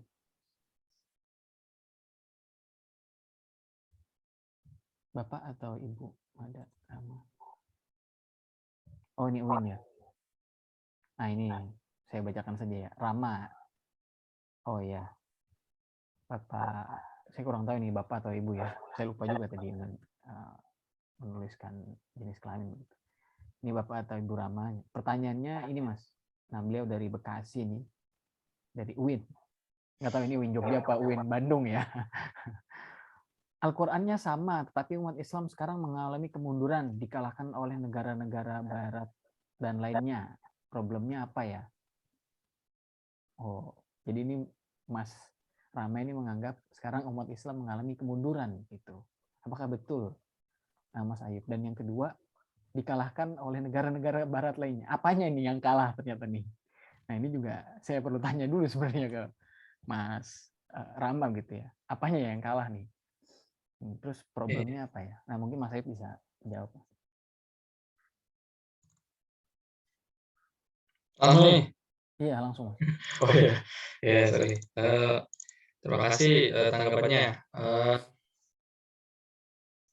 Kalah dalam teknologi dan inovasi lainnya. Gitu. Ya, jadi ya sebenarnya masih sangat terkait gitu ya pertanyaan beliau dengan yang kita bahas. Misalnya kan salah satunya tadi Imam Suyuti kan mengatakan gitu ya. Dan bukan cuma beliau yang berkata, tapi yang saya katakan beliau mengkompilasi banyak sekali pendapat-pendapat ulama-ulama sebelum beliau gitu ya, bahkan sampai kepada ulama-ulama masa salaf gitu ya, 3 generasi awal Islam. Itu lalu kemudian Sayyid Muhammad juga yang menyusun atau kisah kita bacakan juga menyertakan gitu ya satu bab tertentu yang menegaskan bahwa seluruh ilmu itu dari Al-Quran. Nah, saya katakan tadi bahkan ilmu-ilmu yang teknik sekalipun ya, teknologi berarti sangat aplikatif gitu, ya ulama mengatakan itu bisa dari Al-Quran gitu ya, meskipun tidak secara langsung. Nah, ini jadi wajar ketika kemudian ada ya pertanyaan ya, Al-Qurannya masih sama gitu. Nah,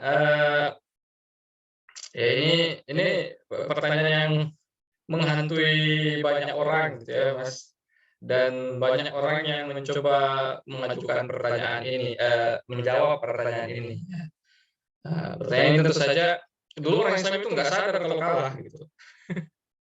Jadi ketika kita bisa mengambil ilustrasi historis dari bukunya Guru itu, si Guru itu ya Pak Guru Prof Guru gitu ya. Yang bagus dari buku beliau itu adalah beliau ngasih ilustrasi lah gitu ya. Peradaban Islam dan Barat atau yang lainnya gitu sejajar kemudian mulai kalah. Tapi katanya orang Islam itu tidak sempat tidak langsung sadar kalau mereka sudah kalah. Hingga kemudian terjadi konfrontasi.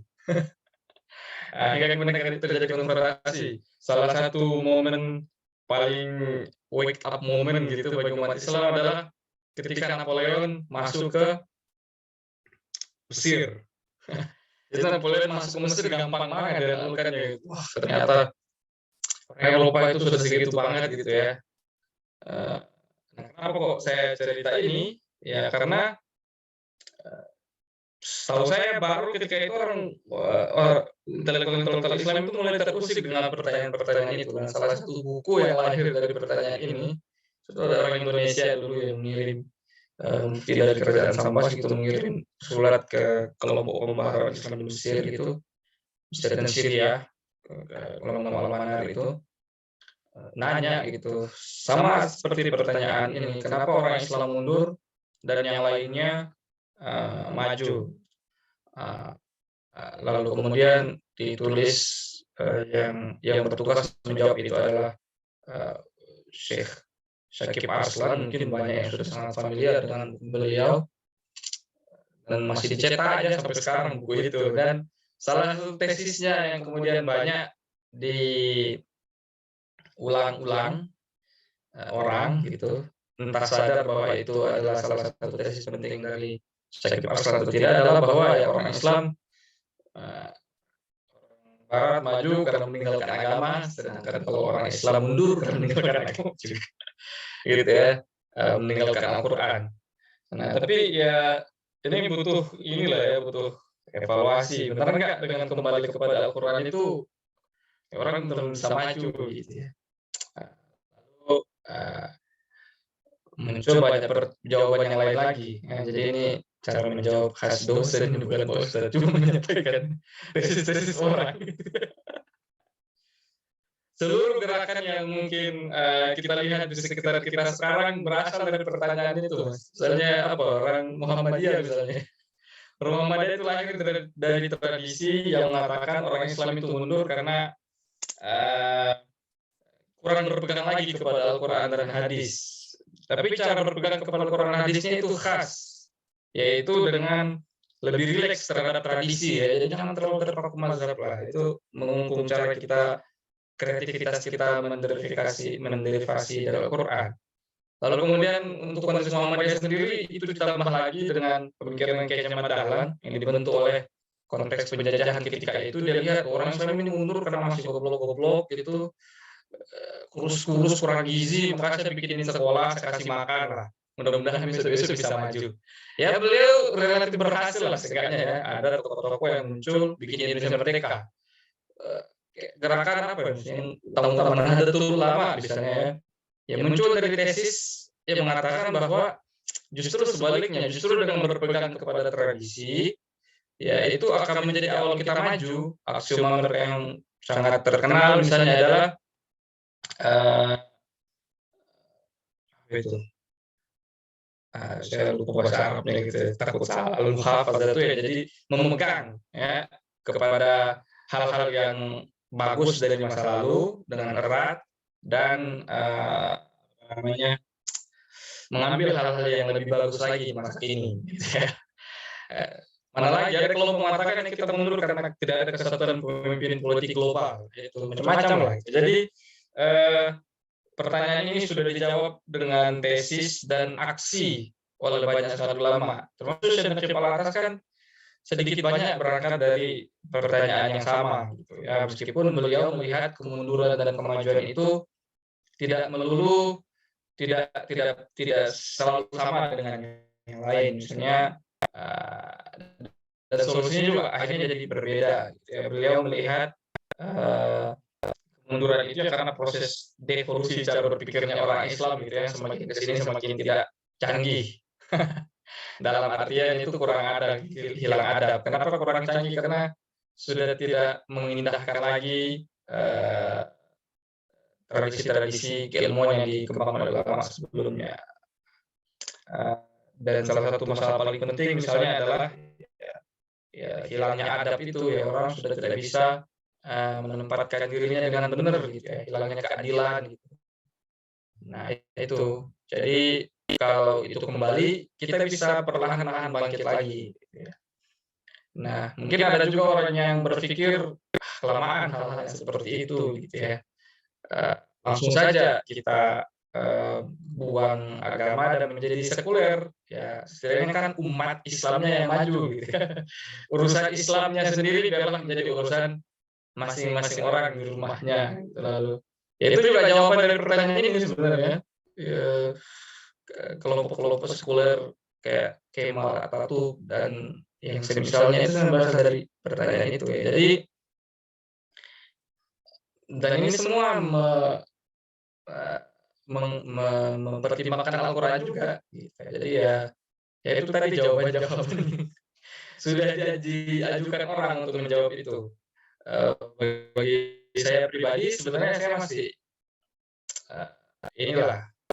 masih dalam koridor yang disampaikan oleh Syekh Naqib Arslan itu, bahwa ya kemunduran kita itu salah satunya karena kita meninggalkan agama kita. Nah, cuma yang perlu didetailkan lagi itu meninggalkan itu seperti apa, terus agama itu yang sebelah mananya gitu misalnya.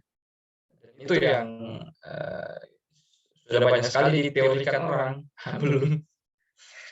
belum dipraktekkan aja. Lalu kemudian terakhir mungkin faktor yang kadang-kadang kita lupakan ketika membicarakan masalah ini adalah faktor-faktor yang sifatnya lebih material gitu ya. Material. Misalnya kenapa orang Eropa bangkit? Ya, banyak sekali juga orang sudah membahas itu kenapa West yang bangkit. Salah satunya ya mereka cepat mengembangkan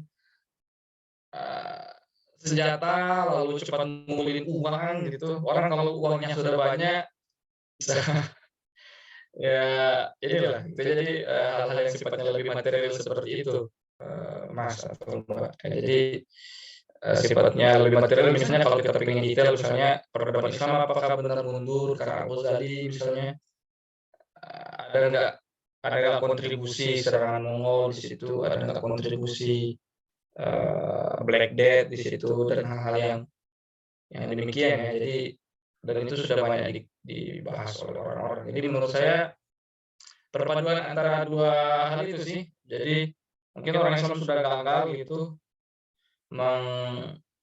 memahami Al-Quran sebagaimana tokoh-tokoh terdahulu memahaminya, yang kemudian membuat kebangkitan Islam itu ke masa peradaban Islam, keemasan peradaban Islam itu, dan kemudian juga faktor-faktor lebih material gitu ya. Misalnya kekuatan politiknya orang Islam itu kalah gitu ya, terlalu yang saya bilang tadi di awal. Jadi orang Islam itu terutama pemimpin-pemimpin politiknya baru sadar ketika Napoleon datang. Dan misalnya salah satu kisah ilustratif lah, dulu ada seorang pangeran dari sebuah negara Islam, lupa ini dari mana ya. Yang penting dia kalah dari orang Eropa. Kenapa? Karena waktu perang dia nggak mau pakai pistol, dia pakai parang, dia pakai pedang. Pertanyaan kenapa? Kalau mau sebagai kesatria yang sejati harus pakai pedang. Senapan itu senjata orang pengecut ya. Jadi menurut saya cara-cara berpikir seperti itu dengan berbagai macam variannya di kalangan orang-orang yang memegang kekuasaan itu mungkin masih terlalu banyak saat ini gitu ya. Dengan berbagai macam variannya loh ya. Cara-cara berpikir seperti itu dengan berbagai macam variannya, yang kalau menurut Al-Atas disingkat jadi orang yang hilang adab gitu ya, orang yang zalim, itu masih banyak di antara kita, termasuk saya mungkin. Sehingga masih sulit gitu ya. Mungkin terakhir, kalau menyimak buku model kebangkitan umat Islam itu, ya dia dulu umat Islam sudah pernah terpuruk juga ternyata, meskipun mungkin tidak separah saat ini, atau tergantung perspektif kita separahnya seperti apa. Salah satu cara kebangkitannya kembali adalah ya membangkitkan tradisi keilmuannya lagi, gitu. Dengan nizamiyah dan seterusnya gitu ya. Jadi kalau dikembalikan ke Al-Quran, sepertinya seperti itu, Mbak. Jadi ya, gagallah kita itu untuk menempatkan Al-Quran sebagaimana mestinya. Dan ini ulumul Quran ini ya asumsi-asumsi mendasar lah gitu ya dalam menempatkan Al-Quran sebagaimana mestinya gitu.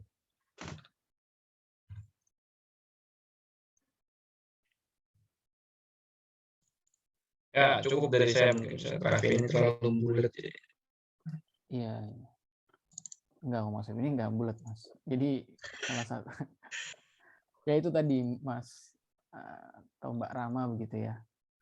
Nah, salah satunya mungkin itu kita hilangnya budaya ilmu, dan salah satu ikhtiar untuk menghidupkan kembali budaya ilmu adalah yaitu kami mengadakan pembina ini dan juga kelas-kelasnya, dan juga tadi ya, materi ulumul Quran tentunya.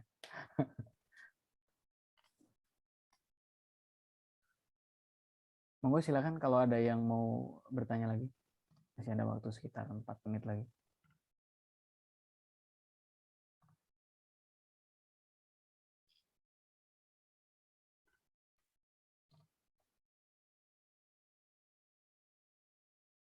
Oh, kayaknya udah, Mas. Gimana, Mas Saib? Ada yang mau disampaikan lagi? Ya Pak, ini mungkin ya penutup. Jadi Closing statement. ya kalau statement ya, jadi saya juga terinspirasi dengan pertanyaan yang tadi ya. Jadi ya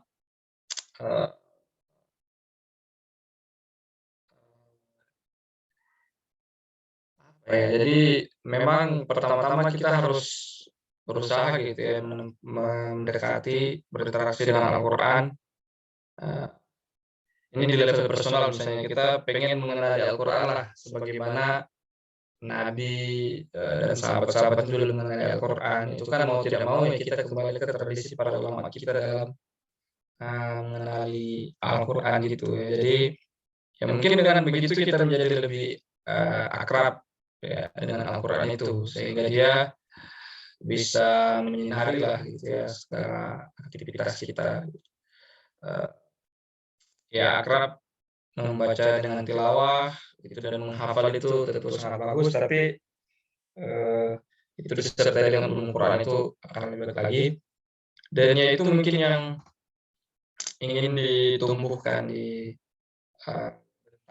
ini ya, mudah-mudahan santri-santri berbina itu nanti outputnya seperti itu lah. Jadi bidang apapun yang mereka geluti itu mereka punya keakraban dengan Al-Quran gitu ya, sehingga ya mudah-mudahan bisa menjadi Ibnu Haitham atau mungkin ulama yang lebih modern gitu ya, yang terinspirasi Al-Quran. Saya nggak tahu ulama yang lebih modern banyak lah gitu ya, maksudnya ilmuwan gitu ya. Dan tentu saja dalam konteks ini ulama-ulama yang membahas ilmu-ilmu sentripetal gitu, ilmu yang langsung mengingkari Al-Quran itu tadi.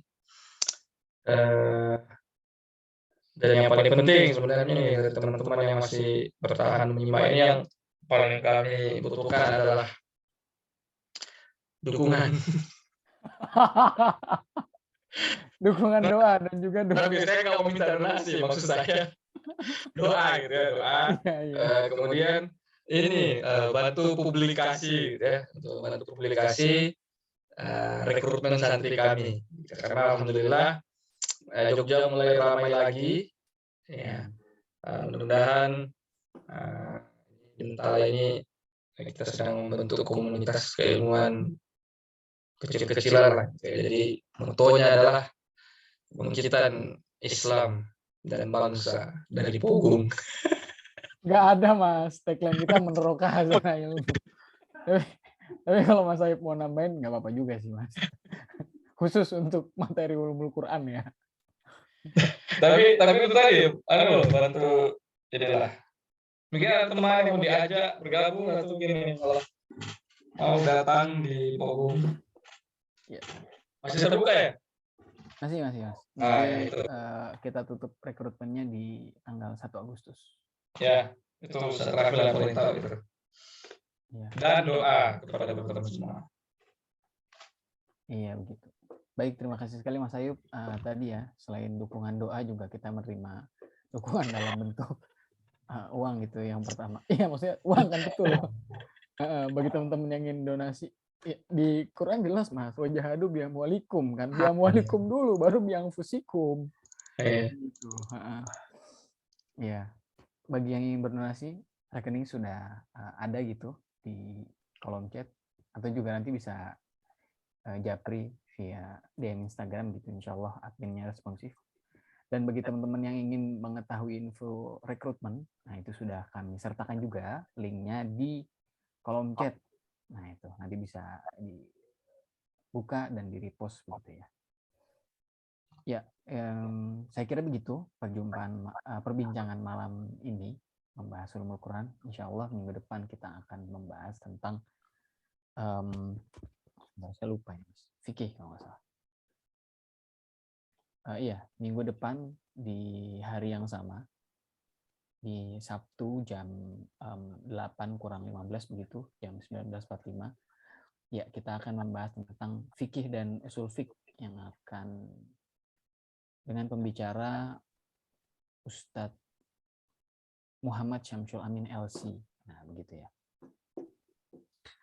Saya kira begitu. Terima kasih teman-teman sekalian yang telah hadir dan menyimak sampai akhir. Mari kita tutup dengan bacaan hamdalah, alhamdulillahirabbil alamin, dan dengan doa kafaratul majelis. Subhanakallahumma wa bihamdika asyhadu an la ilaha illa anta astaghfiruka wa atubu ilaik. Terima kasih, sampai jumpa lagi di Sabtu depan dan di MBS selanjutnya. Wassalamualaikum warahmatullahi wabarakatuh. Terima kasih Mas Ayub. Saya tutup ruangannya ya.